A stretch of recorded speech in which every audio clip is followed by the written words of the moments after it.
Mga ka-DIY, welcome back to our YouTube channel. So for today, meron tayong gagawing bagong battery pack gamit itong latest natin na lithium iron phosphate na battery, mga ka-DIY. Ito nga pala ay 33140. Diba sanay tayo dun sa 32700, which is 3270 talaga yon, 32 diameter at saka yung length naman ay 70. Ngayon, itong bago naman, parang pinagdugtong na dalawa nun, mga ka-DIY, kaya 33-140 kasi 140 naman yung haba niya, 140 mm na haba.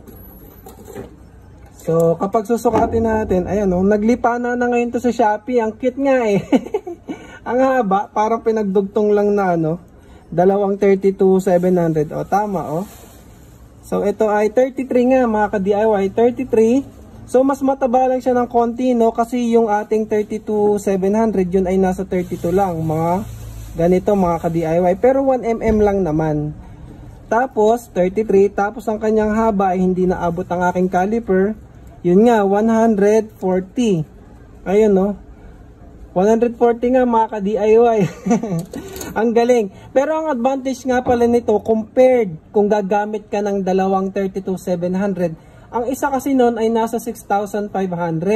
So kapag pinag-combine mo yung dalawang 32-700, parallel mo or series, equivalent lang yan sa 13 Ah.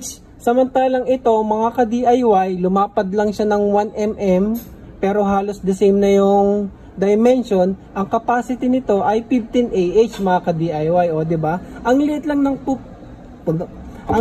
ng footprint natin, meron na tayong 15 Ah na battery pack. So saan ba natin ito magagamit, mga ka-DIY? Kung naalala nyo yung mga pinagagawa nating power station na ganitong case, ito, pwede nyong gamitin dito, mga ka-DIY, kasi kasyang-kasya siya dito. Iibahin nyo lang yung layout ng battery tsaka arrangement ng component, mga ka-DIY. Pero saka na natin i-discuss yun at example, buuin muna natin itong battery pack na to. Tapos pwede rin battery extension, parang external battery, kasi sa ganito, kakasya ang 6 nito, mga ka-DIY. Try natin sukatin. Lalaglag eh. Hindi pa kasi naka-spot weld yan eh. So kasya dito 6. Halimbawa, ang gusto mo battery lang talaga yung laman niya, kasya dito ang 12 pala, sorry, mga ka-DIY. So meron kang 4, 4, 4. So 12, o diba? Meron kang battery extension, pwede mong idugtong dun sa ating ginawang power station, diba, mga ka-DIY? So ayun, maganda lang. Check nyo na lang din itong bagong battery na to na 33140. Yun yung model niya, mga ka-DIY. Siya nga pala, kung wala kayong pang spot weld, may version nito na merong screw. So ito siya, mga ka-DIY. Meron namang yung bolted na version. So kung wala kang pang spot weld, pwede nyo pa rin gamitin to, mga ka-DIY. Kailangan nyo lang ng nuts. Kasi yan eh, mail kasi to eh. Ayun So ayan, kay Power Central ko pala to binili. So meron siyang bolted na version at meron naman yung flat kagaya nito, mga ka-DIY. So ang binili ko flat kasi meron naman akong pang spot weld. Pero kung kayo walang pang spot weld, pwedeng ito yung bilhin nyo kasi mayroon ng tutornilyuhan, mga ka-DIY, nuts na lang. Ngayon, bakit nga pala ako gagawa ng battery pack na to? Ay para dun sa ating magiging winner ng basic solar setup, yung kay EcoFlow natin na parapol. So baka hindi nyo pa napanood yung kay EcoFlow natin, mamimigay tayo ng basic solar setup. Meron siyang 15 Ah na battery, which is itong ang gagawin natin. Merong 30 watts na solar panel at syempre meron charge controller. So ayun, buuin na natin. Isi-series lang natin to 4S para maging 12 volts, mga ka-DIY. Ganyan yung arrangement niya. Kailangan lang natin ng tabbing wire. So ito na yung tabbing wire ko, and then ispat na natin gamit ang ating spot welder. Pero ayun nga, pwede nyo itong gawin kahit wala kang spot weld dahil meron naman siyang bolted na version, mga ka-DIY. At ayun, mga ka-DIY, sa kasamaang palad, o diba sabi ko sa inyo, bubuuin na natin. Meron tayong part na nakurap. Kailangan ko na ata talaga magpalit ng iPhone na ginagamit pang recording, mga ka-DIY, kasi hindi na save. So na spot weld ko na siya, mga ka-DIY. So ganyan lang din naman, kagaya lang siya ng mga ginagawa natin dati. Isi-series lang natin, main negative, pupunta yan dito, papunta sa kabila, and then dito, ito naman papunta sa kabila, and then ito naman papunta dito, papunta sa ating main positive. So series lang, kagaya ng mga dati natin ginagawa mga ka-DIY. Pasensya na kayo, hindi ko kasi maulit, pahirapan kasi tanggalin yan, sayang naman. Tapos sa pagkakabit naman ng balance lead ng ating BMS, so ito pwede nating ulitin kasi madali lang naman. Yung spot weld kasi medyo mahirap kasi naka spot weld na yun eh. Ang hirap pa naman yan kasi pag tinog ka mo, naiiwan na yung pinag-spot weld sa battery. So kapag magkakabit na kayo ng BMS, unahin nyo lang yung main positive at main negative. Dito nga sa BMS pala na to, yung ating main negative ay yung ating kulay orange na white. Ayun no, nakikita nyo ba? Negative B. Tapos main positive ay yung black. Baligtad kasi yung connector na to, yung kulay ng wire. Kaya ayun, sundin na lang natin. So main negative ay main positive ay yung ating black. So ikabit natin dyan sa main positive. Tapos yung main negative naman ay orange. So unahin nyo lang lagi yung main positive at main negative para mas madali kayo maghinang.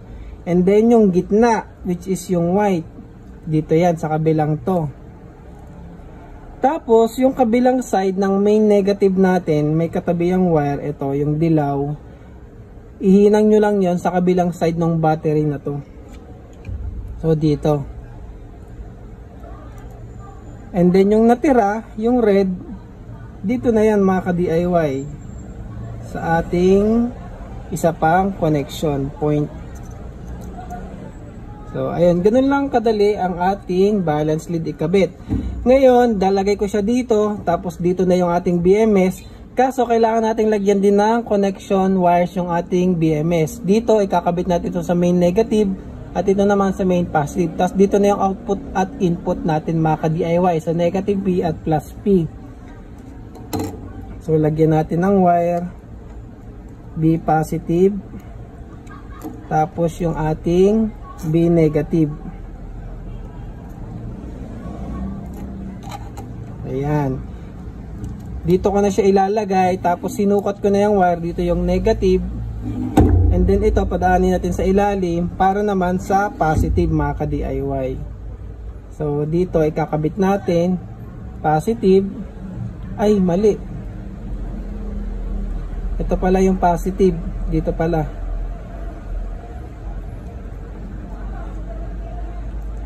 Positive. And then yung negative mga ka-DIY dito naman.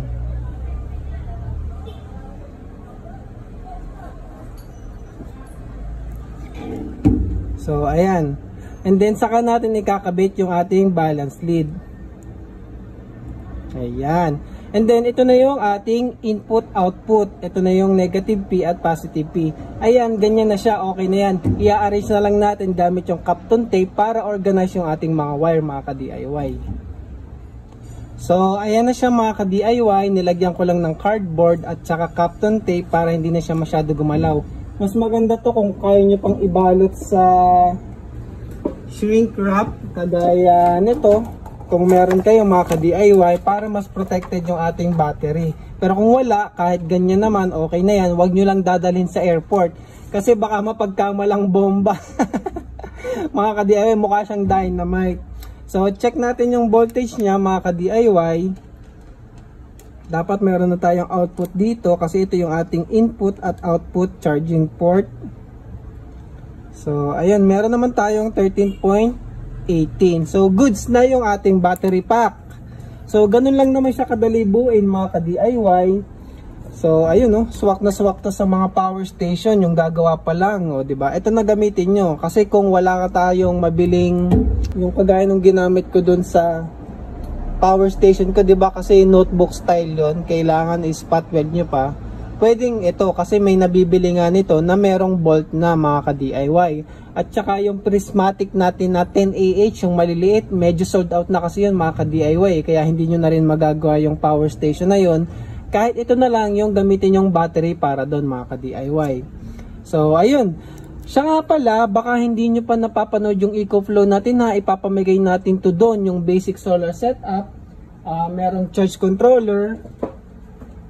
Ito yung charge controller natin, battery at saka solar panel. Ipapamigay natin doon sa video na yun ni EcoFlow. So kung gagawin nyo nga pala to mga ka-DIY, ilalagay ko yung link saan to mabibili. Kay Power Central, sure na sure yung capacity doon na 15 Ah kasi tinetest talaga nila yung mga battery doon mga ka-DIY. Kaya nga doon ako lagi bumibili. Unlike sa iba kasi na seller, hindi nila tinetest. Ayun, sure na sure tayo sa battery capacity kasi dinidisclose talaga nila kung tested or hindi pa tested yung battery na bibilin mo. So ayun lang para sa video na to mga ka-DIY. Kung gusto nyo subukan, try nyo na mga ka-DIY. Madali lang naman. Lalo yung bolted kasi screw lang yung kailangan nyo. Nuts na lang yung kailangan nyo kung wala kayong pang spot weld mga ka-DIY. So ayun lang, maraming salamat and thank you for watching.